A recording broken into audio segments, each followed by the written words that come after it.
Hello and good morning, everybody, to the June edition of Power Hour.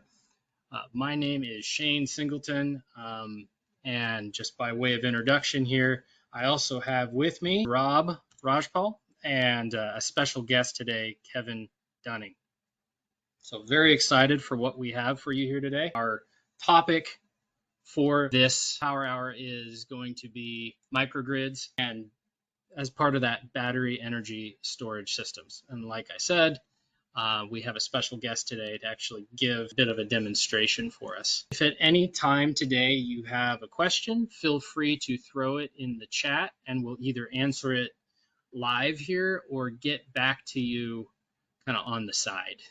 So either one. We can't maybe answer too many questions, but we will do our best. All right, that's me and Sarab. Okay, so I actually want to introduce NovaTech a little bit as part of this one. You guys hopefully saw our introduction right before this started. Our tagline this year, this was at Distributech, modernizing the grid since the 80s. So we've actually been around for a bit.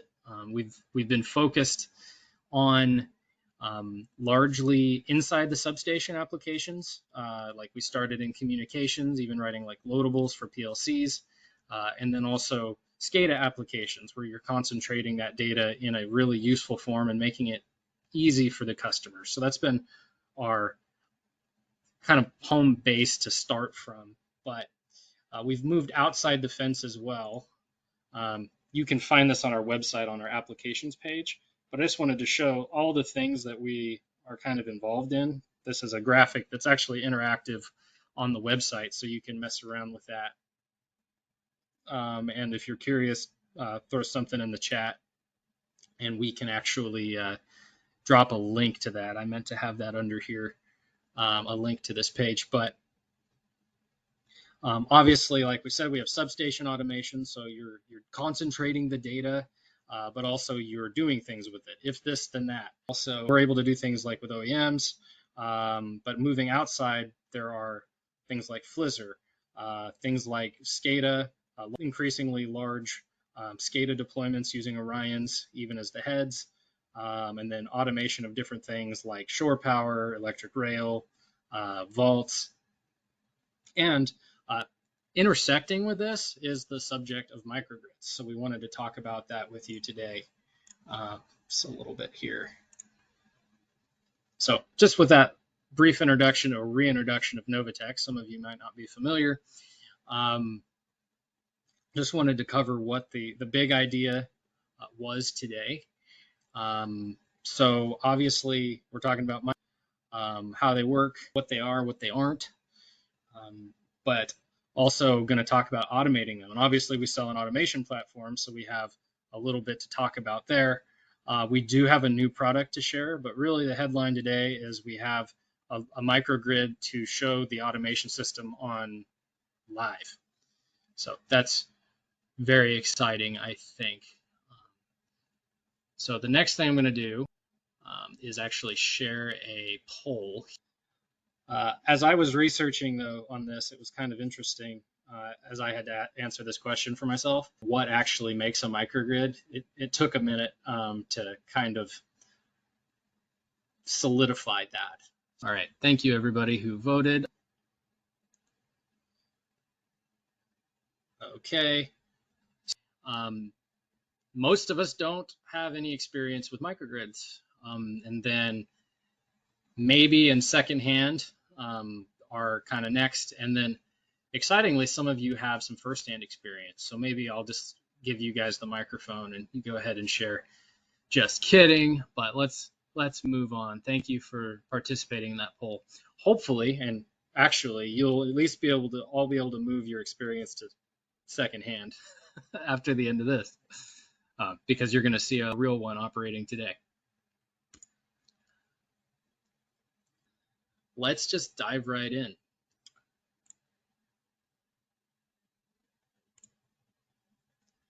The big question. Let's get this out of the way first. It's probably the most technical as far as, or semantic term thing we're going to deal with today. You see here on the screen, this diagram showing different parts that might go into a microgrid deployment. So you can see kind of at the heart of it, you have to have a controller. And so you've got producers, maybe storage, utility grid may be there. And then, of course, you've got users. And sometimes these arrows go two directions. So strictly defined, a microgrid is a local energy system.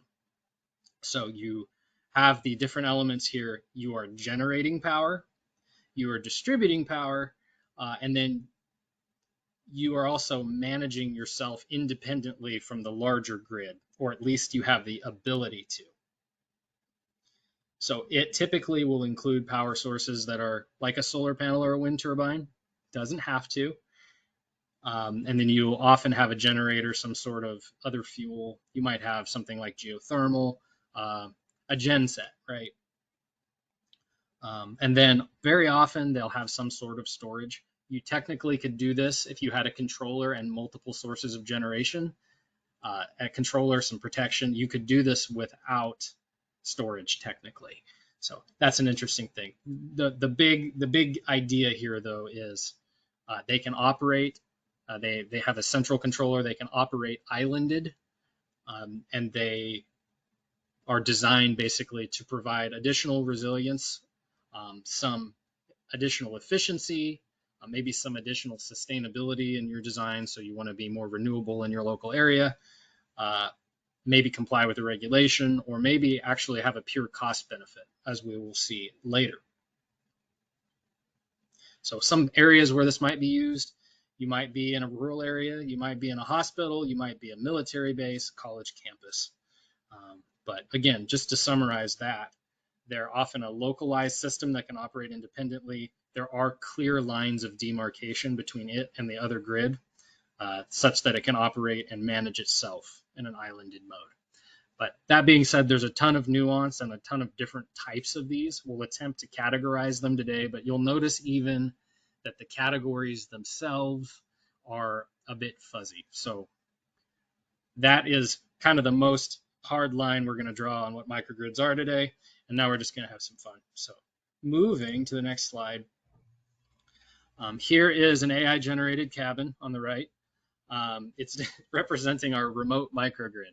So one note about something a microgrid is not, if you rack some solar panels on the roof of your cabin and you just have that and it's grid tied, that technically, though you maybe could make an argument for it, is not a microgrid because you don't have the heavy control that you would otherwise have, like you would in the microgrid controller, and you don't have the like in a grid tie configuration, you don't have the opportunity to run islanded.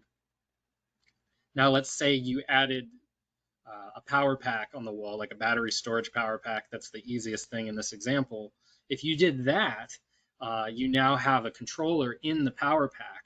You have storage, you have generation, and you have the ability to operate by yourself. That's officially a microgrid. So like the off-grid cabin, as an example, is a microgrid, actually. So doomsday preppers did it first, right? So reasons that you might do a remote microgrid, doomsday prepping is one reason. Another reason would be you're just too far out there to have reliable power or maybe any power at all. An example might be if you're in a forward operating position and in like a military sense, you might not have power out there for your camp moving forward. So, I mean, you have to generate your own power and maintain it as you would. So these are going to sometimes not be connected to the utility power grid. Checking for questions. I don't see them. Okay. All right. This is actually not AI generated, but this is kind of a type, kind of not.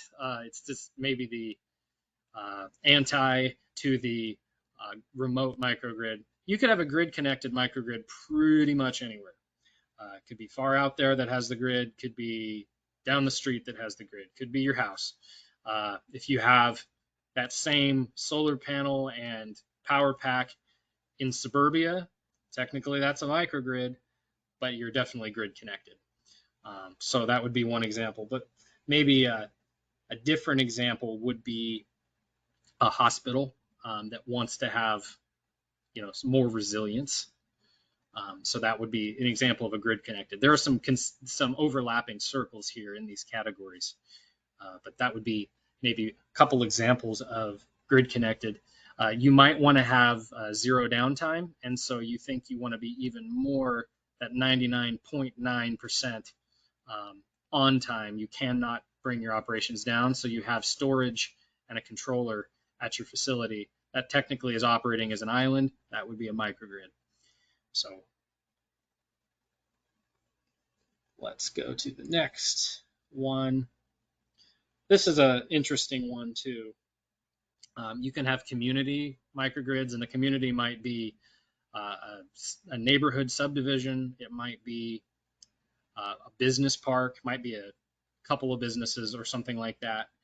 They're also grid connected, but they might have a couple of reasons for doing this. This is kind of, these categories are also a question of why you might do it too. They might need more reliability, so that one's easy. They can't let the factory go down, so that would be a big one. Number two might be that they are in a supply chain which requires more renewable energy to be generated, so they might have shared resources with maybe solar panels and batteries. Also, they might be in an area, which these often go together, with having to show more renewable resources. They might be in an area where the peak power generation is very expensive. Those two sometimes go together. So they use it for like a dollar reason. It's like peak shaving. One example that's interesting, I have two examples, but one example of this that's interesting is there's a neighborhood in Florida called Babcock Ranch. They're kind of on the west coast, a little bit to the south near Fort Myers. And when Hurricane Ian blew through, they were the only power on in the area because the hurricane just took out the distribution system temporarily, thankfully. And FPL does a great job powering things back up out there, but they stayed up the whole time, and they were able to do some cool stuff, offer some shelter and some help because their neighborhood stayed power up. So they have a community solar set up, and then they also have batteries to keep it on because solar doesn't work at night. So you have it battery backed up. So that is one example. I actually have, well, another one on the next slide here.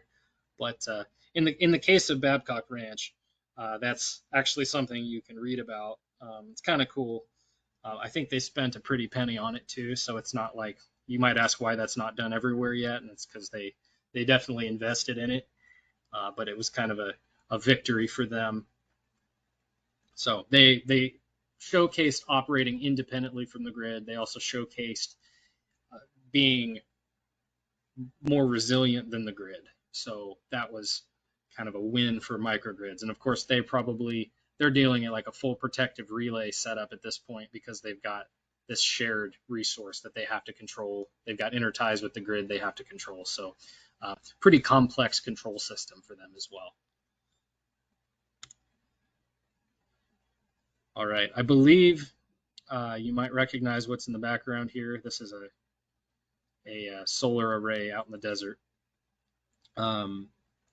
But if we're talking commercial, we kind of touched on that a minute ago. You're building your business building might have a couple of reasons, whether it's for resilience, whether it's for cost, whether it's for showing that you are committed to renewable resources or something.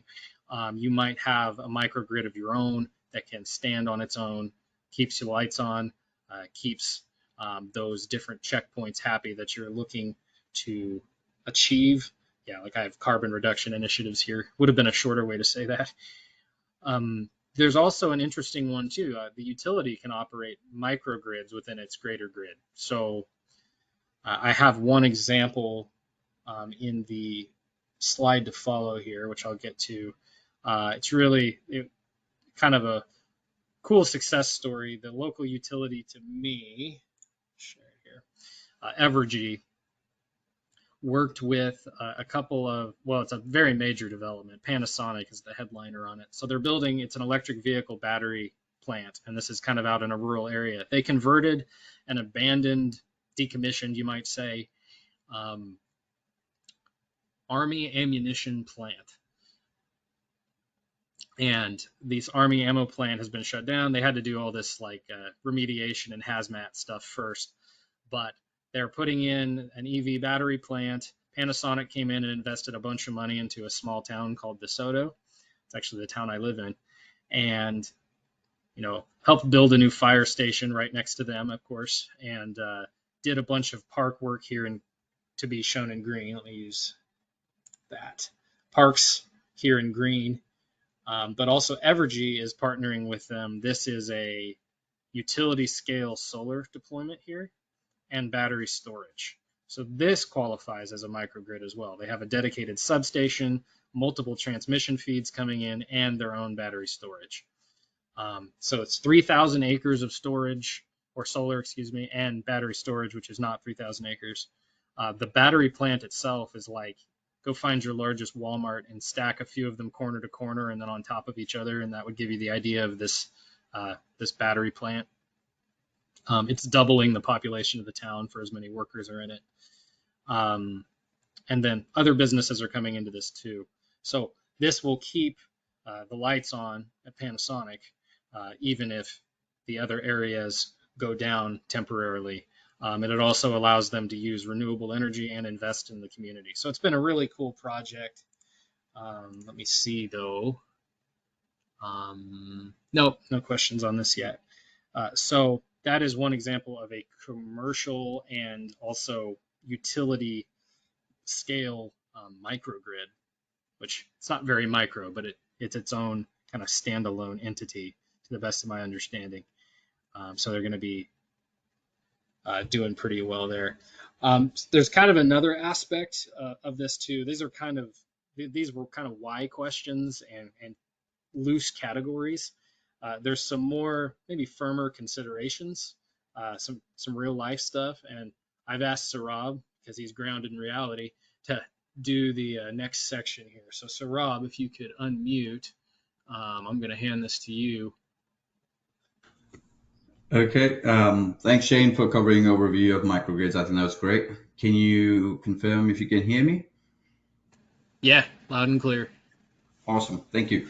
So I'll be covering kind of the microgrid consideration in terms of cost benefit, and then also some of the automation needs that you might need for whether you're involved in a microgrid project or a battery energy storage system or what have you. So it's important the cost factor is evaluated. So when you're evaluating a microgrid project, one of the most significant aspects is understanding the financial landscape, right?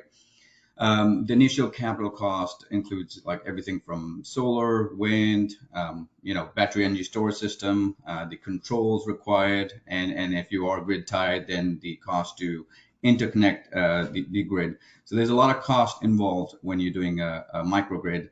The initial capital is huge, but at the same time, you've also got operational cost, right? Such as maintaining and operating the plant, maybe fuel for generators, the hardware and software licenses required to run the microgrid.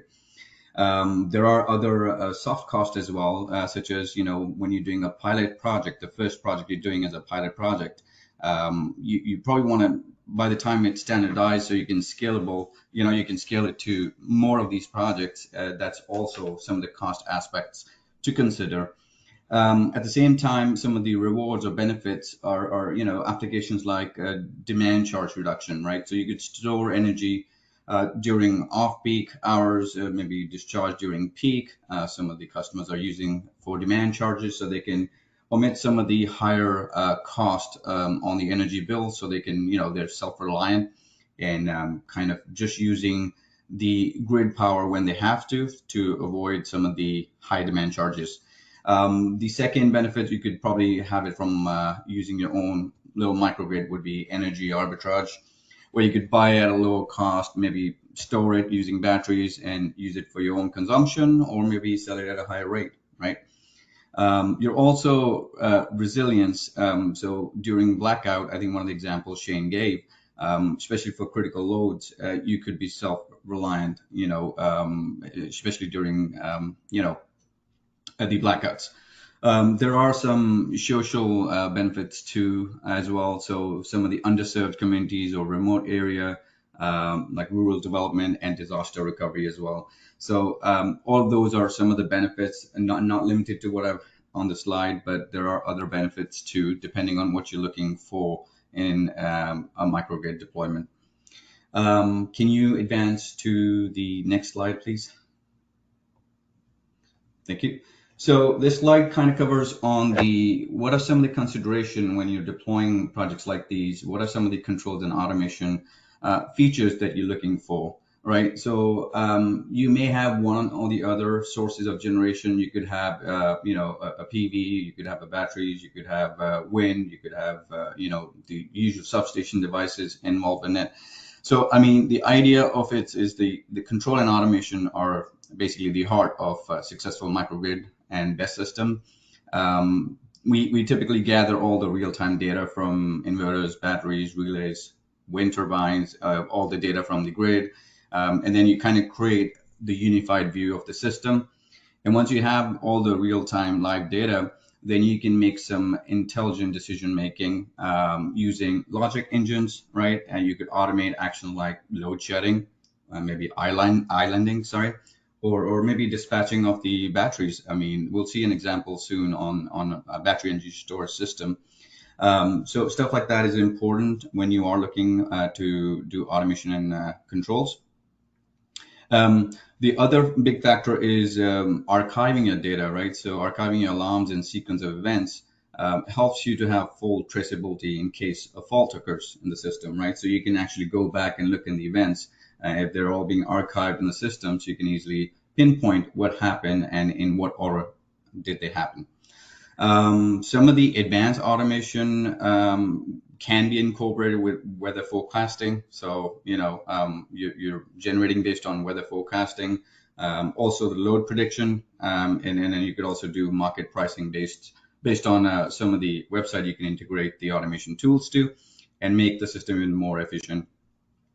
The last point is probably integrating with SCADA for remote monitoring. So we can have fast response to the fault, probably a seamless data logging and predictive maintenance as well. These are some of the key points that we can think of on automating some of the application for microgrid or BESS systems, but there are a lot more than what's just described here. But end of the day, it's for customers to know what is the major key points that you're looking for in terms of the microgrid deployment in terms of automation and controls. That's a couple of the consideration. One being the cost, one being on the automation and control. Of course, there would be other factors as well to be considered that are not covered in this presentation. This kind of wraps up on the microgrid side. I do have the next slide, which is more on our new product. Thanks, Shane. This is our new product showcase. We've launched our Bitronics fast frequency response meter, the M664 and 665 you see on the top left, and the Bitronics PowerPlex meter, which is at the bottom. So the use case for this was that as you know, the electric grid is designed to operate at 60 hertz in Northern America. So any deviation from 60 hertz can damage your primary equipment, such as generators, motors, and other equipment. So it's kind of critical to maintain and restore frequency when these disturbances happen, right? So loss of generation have to be compliant in some states anyway. So utilities are usually required to respond very quickly when they do see a loss of generation that can cause the frequency to dip below a certain threshold value. So some of the utilities would add power using, by a standby diesel generator or a battery energy storage system or other means. So FFR, which is the fast frequency response, resources must respond within typically 15 to 20 cycles when the frequency drops as little as 0.15 hertz. So to give you an example, the ERCOT Texas requirement is that the FFR resources have to be added within 15 cycles when frequency drops below 59.85 hertz. So because the time is so short, measurement have to be very accurate and done very quickly, ideally within a few cycles. So these meters are suitable for fast frequency response application while still maintaining high accuracy. And this is done by a new algorithm and removing aliasing. Um, so let us know, I mean, if you have more questions on the meters. So we just wanted to throw up because it kind of aligns with the presentation we're doing today. We see this being deployed with a lot of solar projects or solar plus storage. Most of the DER interconnection, we're getting a lot of traffic on applications like that. That's on the meter. The next slide I have is, can you advance it to the next slide, please? Shane? Yeah, I have Kevin Dunning. He's our special guest speaker. He's from North Carolina State University. His title is Power Systems Engineer. He will run through a showcase on the battery energy storage system deployment he has. Thanks for helping out, Kevin. Do you mind taking it over? Yeah, of course. Thank you for that introduction. Can I get a confirmation, either Saurabh or Shane, that audio is good? Yes, sir. Sounds great. Yeah, and I'll drive the slides. So Okay, just do your perfect. thing. We can stay on this slide just for, I guess, a couple seconds longer. So as Saurabh said, my name is Kevin Dunning. I work at North Carolina State University. So it is a land-grant university, state-funded, kind of unique maybe in the sense that this college has its own electric distribution system that is owned and operated internally. So we own 3 substations and we take care of the distribution system. So maybe unique from perhaps other colleges that just take the service from some third-party utility. So it does create these really unique opportunities where we get to interface with a college that's interested in, say, microgrids, and then develop one in situ in the college itself. So today, and Shane, if we can go ahead and roll on onto the next slide. So today we're gonna talk about one of those examples. This thing excites me. It's certainly of a much smaller scale than some of the demonstrations that we've seen thus far in the presentation. That being said, I think sometimes dealing with smaller scale is puts you closer to first principles, so it's easier to follow along with. So there in the picture on the left, you'll see that this is the picture of the battery energy storage system itself. You may hear me say that throughout this presentation. I refer to the battery energy storage system as the BESS. It's just the abbreviation, makes it quicker to say.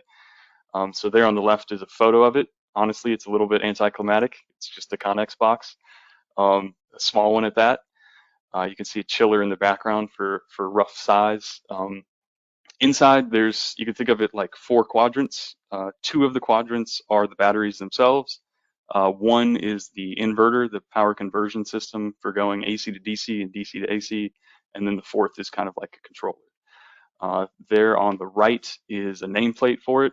Don't worry about trying to digest all of that information right now. We can kind of talk through it as the presentation progresses.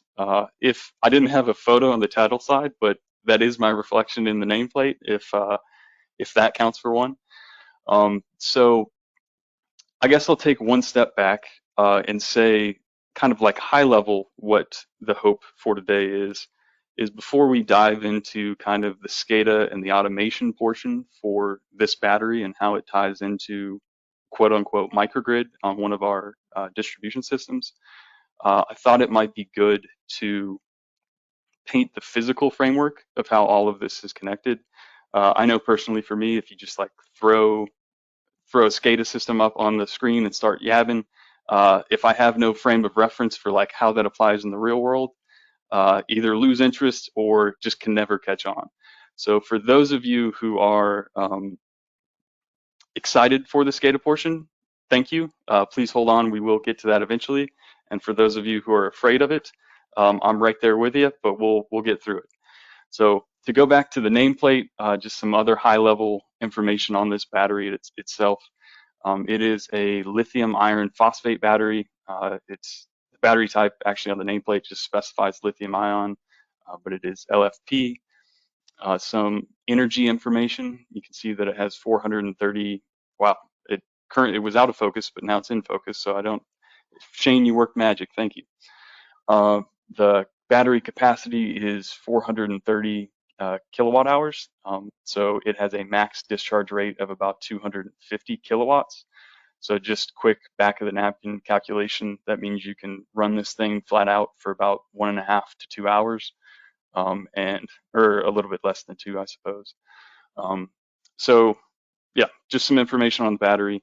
So with that, we'll dive into the kind of physical component overview of how all of this is connected to start building this image of how NovaTech's Orion has helped with the remote monitoring and automation of this BESS and how it slots into the microgrid.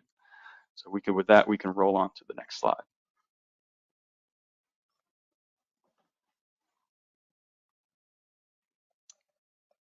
Thank you.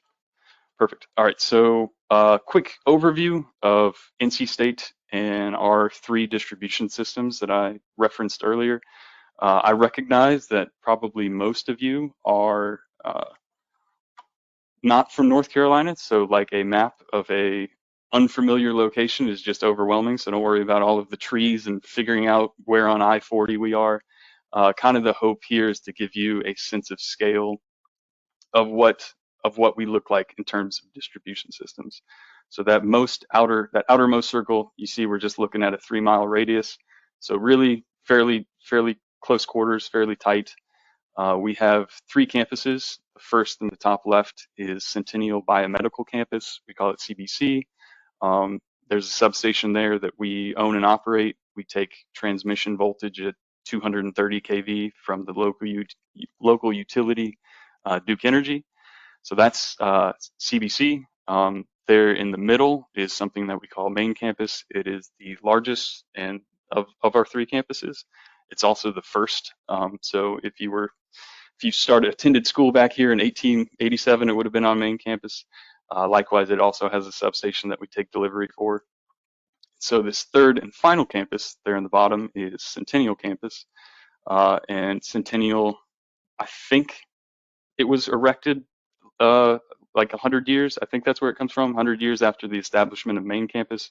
So this is a much more newer age campus. So Centennial Campus is the location of this battery that we're going to be talking about today. I don't know I don't know the update rate on Google Maps, but you may be able to even zoom in after the presentation and see this thing on Google Maps if it's gotten a flyover recently. So with that kind of paints the picture of here's our 3 campuses, and this battery is located in Centennial. And with that, we can go to the next slide. Perfect. So now we're looking at a graphical one-line of the physical components of the BESS. Most of these are stock images. I apologize, I just didn't get around to actually taking pictures of the distribution system. Frankly, they probably wouldn't have been nearly as good as what's up there now, so we'll roll with it. So just starting at a high level, so if we're zooming back out to that Google Maps view, we're looking at Centennial Campus, and there in the top left is a substation transformer. So we have a 230 kV to 23 kV distribution transformer, or however you want to word that. But so we take transmission, we convert it to distribution level voltage in a substation. From there, that transformer feeds power to a metal-clad switchgear, which is just, again, everything in the electrical world is just kind of like a big metal box. This one just happens to be bigger because it's further up line. So it goes from the substation transformer to a metal-clad switchgear. Inside of the metal-clad switchgear, you're going to have some distribution-rated breaker. They're like the size of like a washing machine. You got cable that goes out the back of that. that feeds over to our third step, which is our pad-mounted switchgear.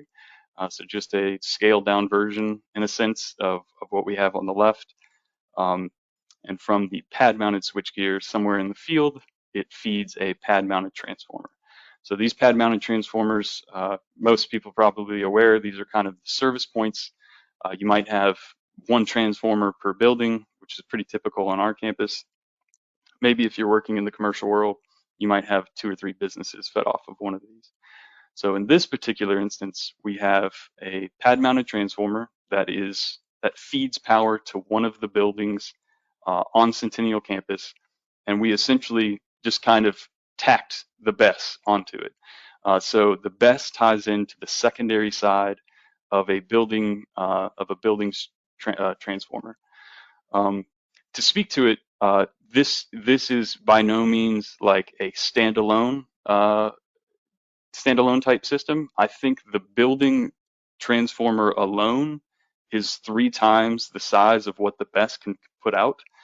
So this is certainly us dipping the toe in the metaphorical water of getting into microgrids, but you have to start somewhere.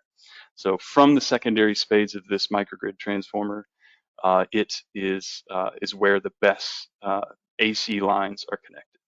So hopefully that helps paint the picture that you can keep these physical objects in mind as we talk about maybe some of the SCADA components, and that it comes with a little bit more tangible takeaway. So with that, we can roll on to the next slide.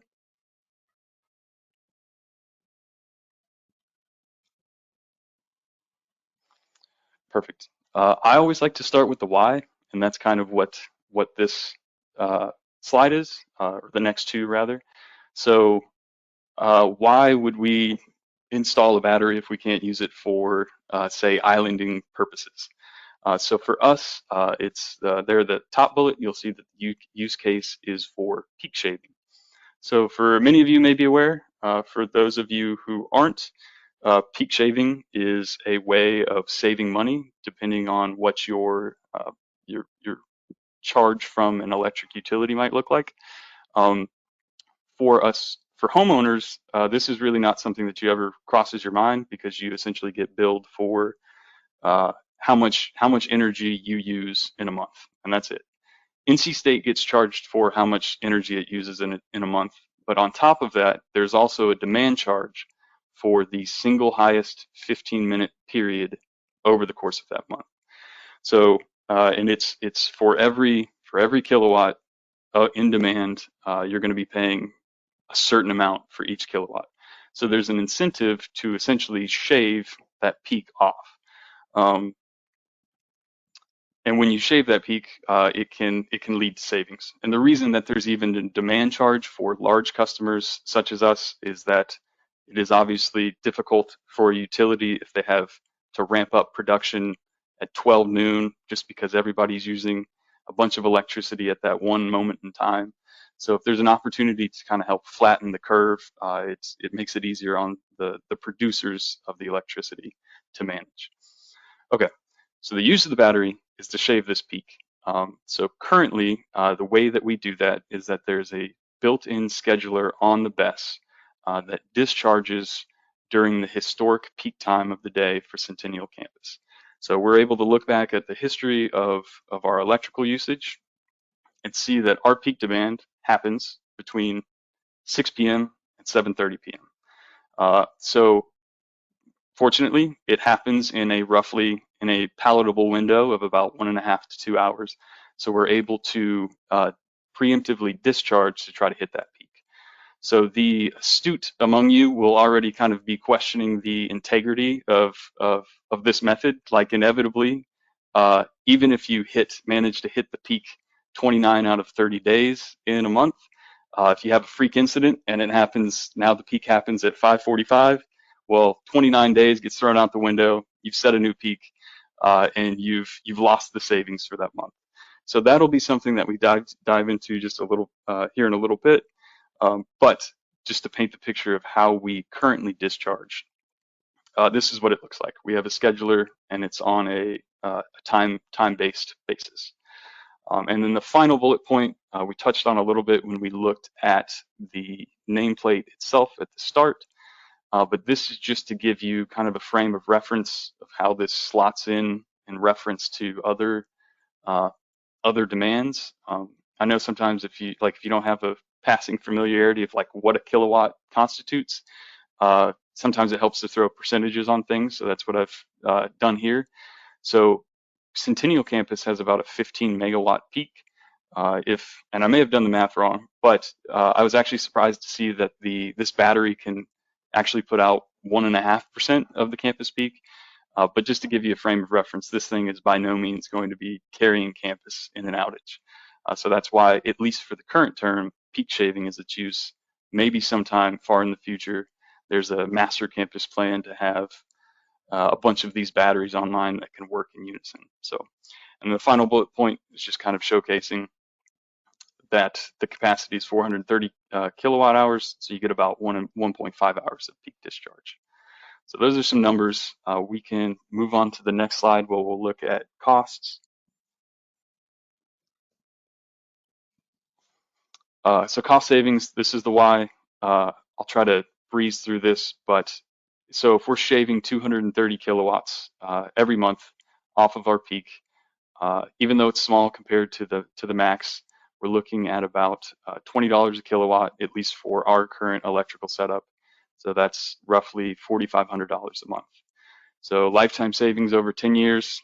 10 years for lithium iron phosphate batteries, probably pretty reasonable. So $4,600 a month times 12 months times 10 years. You don't have to do the math. I think it's correct. Is about 500,000, 550,000. So the total cost of the install for the battery as well as the installation itself was about 430. So a net lifetime savings of about 122,000.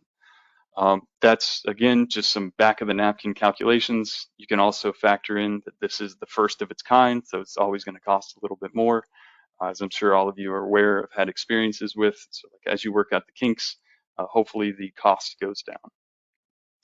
So, so the asterisk, though, is you're saving $100,000 over 10 years if you hit the peak every single time. And if you're just banking on a time-based schedule capturing that peak, it's probably you're probably going to be losing money, if I'm being honest. So the push for us on our end is to find a solution to automate this so that we don't have to hope that we're going to hit the peak, that we actually do hit the peak. And now that I'm looking at this slide, it looks like I've written 100 years, so there's another centennial thrown, but should say 10. But thank you for that. So with that, we will move on to, so that's kind of the why. So we can now move on to the next slide. Perfect, thanks, Shane.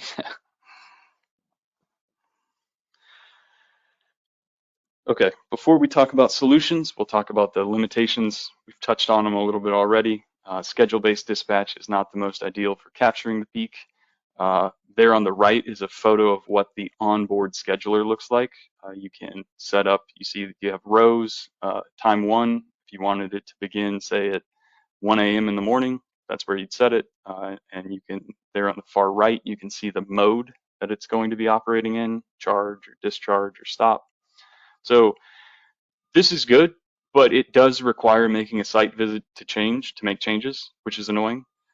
Even though that this is a small campus, everybody's time is limited. So the more control that you have remotely, the better.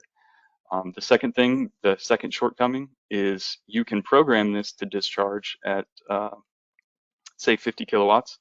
But if you don't have any visibility of what the current status is, how do you really know, I guess, that it is, in fact, discharging at 50 kilowatts?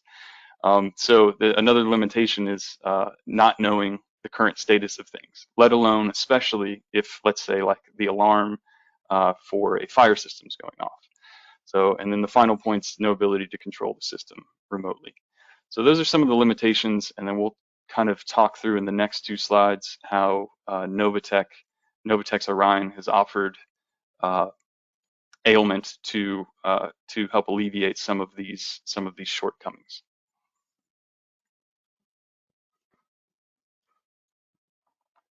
with that, we can go to the next slide. Okay, on the right, this is a static screen grab, and it is. We'll look at it. We'll look at a live version of this here in just a few minutes. But this is a static screen grab of the SCADA system itself. So NovaTech's Orion has allowed, I guess, two major things. One, it allows for remote control of the BESS, so we can have intervention and stop, say, a charge if we need to. So an instance that might come up is, let's say the battery is, somebody did the math wrong, and now the battery is discharging down to 5%, whereas we want to try to keep it above, say, 20 for battery health. We can intervene and stop that discharge and keep it from damaging the battery. And then intertwined with that is it provides SCADA visibility. The Orion SX provides SCADA visibility of current system statuses. So there on the right, you can see a whole list of alarms that we're monitoring just to make sure that this thing doesn't go up in flames on us, knock on wood. So this is the current role of the Orion. To kind of better tie in with the microgrid aspect of this presentation and the automation portion, is we can move on to the next slide where we'll talk about the future role of the Orion in this scheme. Okay, so here is NovaTech's Orion's role, planned or future. Photos on the right, a little overwhelming. Don't worry about trying to digest them, certainly by reading, maybe if you wanted to watch the presentation back. But those are more just for visual aids as we talk through this slide. So the hope is to use Orion's programming language. I guess it's not Orion's patented programming language, but it is one that is compatible with the Orion system. It's called Lua. And we are hoping to use it to create a reactive-based dispatch scheme for our battery. And I guess when I say hoping, it's not just like on a wish and a prayer. There's definitely a path forward. Now it's just a matter of finding the time to write the logic. So that top right picture is actually just a quick screen grab of what Lua looks like. And it's really easy. We've used the logic for other things within the Orion. It just exists as a separate file that, for those of you who have experience with NovaTech's products, it's just another file that you upload to the Orion, and then you don't have to work to make the two systems talk. The logic is just there, so that's nice. So the future that we hope to move for with the automation of this battery and how it dispatches is, wouldn't it be nice, instead of guessing when the peak would be, if you could actually monitor what the actual peak is. So what the scheme would essentially look like is we would monitor the real-time kilowatt import at the substation level. We would then compare that to the current monthly peak that we're tracking for that month, and then you can make decisions about how to charge or discharge or idle the battery in response to the difference between those two. So for instance, if you're approaching the current monthly peak, if your real-time import's approaching your current monthly peak, you can make a decision in that moment to dispatch the battery. But let's say that all of a sudden a major load drops off and now you're 2 megawatts below your peak. In that time, you can then tell the battery, okay, you're safe. You don't need to discharge. We're not trying to avoid a peak. So you can, in this way, you can minimize the unnecessary charge and discharge cycles, which by and large helps extend the life of this battery. So the other thing that it is helpful for is, even though the historic peaks are happening at these certain times of day, that's just in normal load conditions. But let's say this battery can be used to react to non-standard peaks. And in parentheses there, I have turbine trips. So we have a 5 megawatt combustion turbine generator on this campus. If that thing trips offline, now all of a sudden your peak shoots up 5 more megawatts than you had before. So even though this battery can't counteract a 5 megawatt trip, it can take 230 kilowatts off of that 5 megawatt peak and save you $5,000, even though you just lost $180,000 for the turbine tripping off. So it's all, it takes small wins where you can get them. So But that's the future hope and role for this, and Orion's software definitely has a path forward for us. And there in the bottom right is just kind of a block diagram of some of how we want to incorporate the logic into this Lua programming language. Okay, I believe the next slide, Shane, if you could go move on to that, is the demonstration. Okay, thank you for bearing with me. I'm sure, hopefully that wasn't too painful. Now I get to actually showcase the system itself. Hopefully it's not too underwhelming, but I do think it is always fun to see moving numbers as opposed to a static screen. So with that, I'll go ahead and share my screen. Give me just 1 second. Okay, Shane, are you guys able to see a SCADA screen? Yes, sir. Perfect. Okay, so a lot of numbers. If you're probably if you're not used to looking at this, the intuitive among you, which I imagine is all of you, would be able to figure this out in a heartbeat, but we'll go step by step just to give you the lay of the land. Partners One BESS. Partners One is the name of the building. Battery Energy Storage System is the acronym. So it's currently charging, is what this arrow indicates. It's still on its schedule-based scheme, so it's in its charging phase. So this little diagram here of a transmission tower represents the grid, and then the arrow shows that it is charging into the battery.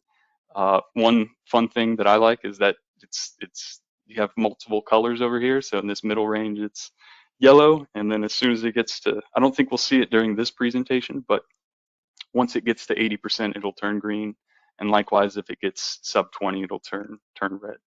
And we may have seen it just increase just a little bit there. So here's the grid, here's the battery, here's its current state. I'm sure everybody's tracking on that. So on the left, we have some statistics about the power conversion system. So here we see negative real power, meaning that power is being consumed by the unit as opposed to exported. We have a little bit of reactive power, but frankly, I think that's kind of just being lost in the noise, because our main goal in this is shaving. When we say peak shaving, we're shaving kW. We really don't care much about reactive power, just because we don't have a high reactive power demand charge. So this thing is more or less ran at unity power factor. Why this is negative, I'm not 100% sure. I'm sure the electrical engineers out there could provide us some input. So here's some other just interesting data points. You have your currents, again negative because it's moving in the opposite direction. Voltages, this is a substandard or non-standard voltage of 400, just because this measurement point is actually on the secondary side of an isolation transformer.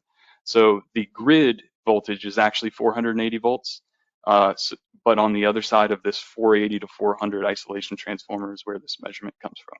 So when we were actually trying to set up the data points for this, we used this value to try to confirm that like the Modbus connection was good, and we were scratching our head for days because we were expecting a 480 value and something was off, but we should have just chosen another point. So it's always, make sure you check another point.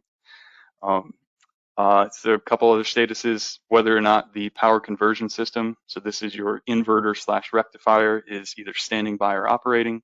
Currently it's operating. Here we have the DC power. You'll notice that this value is slightly smaller than this value, just meaning that you have some efficiency losses between the two. Again, DC amps, DC volts. We've had this battery for probably 2 years, and this has stayed at 100% the whole time. So that either means LFP technology is truly a long-lived lithium-ion technology, or we're just being lied to by the Modbus point so that we think we have a good product. So I'll leave that up to you guys to decide. The battery is currently charging, and then you can see some other statuses. Finally, there's the environmental control system, and that just kind of details perhaps temperatures, some humidity that might be going on. So with that, on the final right side is the control that the Orion offers to be able to intervene with this battery system. So I know this is kind of like a gamified version of what the battery is, but it's always good to keep in mind that when you're operating something like this, you're actually operating something in the field. So with that being said, we will, but it's always just something good to keep in mind that when we'll stop this discharge, and then we'll say start a charge, just so we can see what that looks like. But that's actually has actual ramifications in the field of hard contacts opening. It affects the grid. So with that, I'll stop talking. I will first give this a stop. So we'll watch all of these analog values drop off. So I'll send this a 0. It'll give me a confirmation, say, are you sure you want to do this? Operation complete. Click OK. So you see a bunch of status changes. This value should drop to 0 here soon. Everything's in stop. Charging. I think I misspoke earlier. I said we were stopping a discharge, but we're stopping a charge. So here's the set point. It was at 80 kW. Let's say we want to change it to 40 kW. We'll send this command. I see we're getting close on time, so I'll make this last point quick. And then it's as simple as now 40 kW. We want to start at this new charge. And within the next 5 or 10 seconds, we should see the system respond. So this is leagues better than setting a schedule and then coming in at 6 a.m. in the morning and making sure that the battery percentage didn't dip too low. You're able to see the status of things. Oh, all right. One more thing. You got to enable this. Send, are you sure? This will turn blue. And then once that happens, then we can actually send a start command. And now within 5 or 10 seconds, we should see charging resume, and then the percentage begin to climb. Perfect. Didn't make too big of a fool of myself. All right, with that, that kind of concludes my portion of the presentation, both kind of the background and the goal of this project, as well as the demonstration portion. So with that, Shane and Saurabh, I'll turn it back to you. Thank you so much, Kevin. That was really, really good. Just a couple of things here at the end to keep in mind. Don't forget, you can send us questions. There will be emails here at the end. We can definitely relay those to Kevin as well. If you have any questions about this application or anything like that, we will be happy to help you get the information you need. And of course, there's always more to say here. Okay, so just a couple of slides to remember. Don't forget, if you maybe wanted to watch this later, you can always go to the community site, so novatechautomation.com/community. You can go watch the power hours and find all that other cool stuff on the right. There's also a support site. That's at support.novatechautomation.com. You can pick up support documentation for your various Orion, Bitronics, Kronos, and soon Hermes 2000 and soon to come 1000 products, so data sheets, etc. And there's a link to the community there. And if you want to talk to an engineer about an application you might have, we have this handy booking site which will allow you to see the availability of our calendars, and you can choose from a list of the application engineers, and you can actually book a time with us right onto our calendar. And it saves a little bit of scheduling difficulty, because if a time's blocked out, it'll be blocked out here too. So that's really, really cool.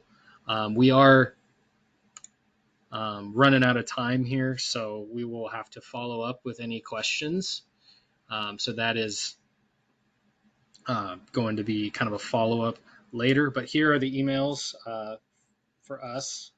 So you can reach out to us, but we're going to have to call it finished there. And we really appreciate you all joining. Thanks again to Kevin. You all have a great day. So, thank you.